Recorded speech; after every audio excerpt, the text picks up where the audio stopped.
I'm Lauren Prather. I'm an associate professor of political science here at the School of Global Policy and Strategy at UC San Diego.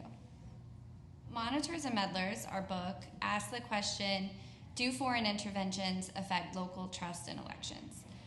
We're interested in this question because election monitoring has really become a global norm.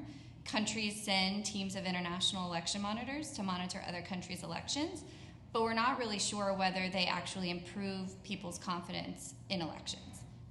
The book focuses on 3 countries: Tunisia, the country of Georgia, and the United States. These 3 countries were important to us to include in the book because they represent different levels of democracy around the world.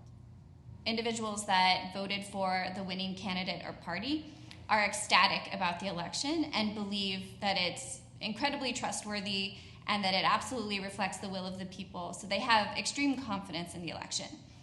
In every case that we studied, in every election that we studied, the losers, so people that supported the losing candidate or party, were much more pessimistic about the election.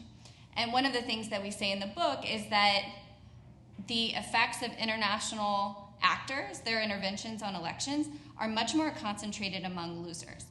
When you have a 2-party system and you have one party that appears to not want to concede when they lose in an election, which is one of the basic principles of democracy, and you have other members of that party going along with that, that spells real trouble to me for the state of democracy.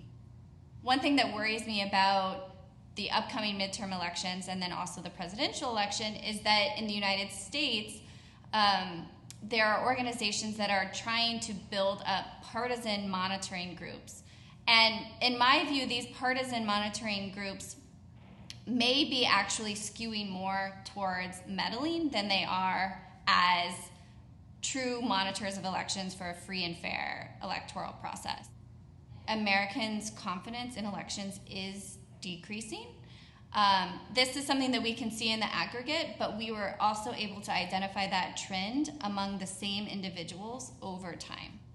High-quality monitors, those that individuals perceive to be capable at their jobs and also neutral, can increase confidence in elections. So we think that publicizing the presence of these monitors, publicizing these characteristics in particular, could increase confidence in elections. And we think that that, again, is an opportunity in the United States because right now we don't have widespread knowledge that these monitors are here. So we think that's an opportunity.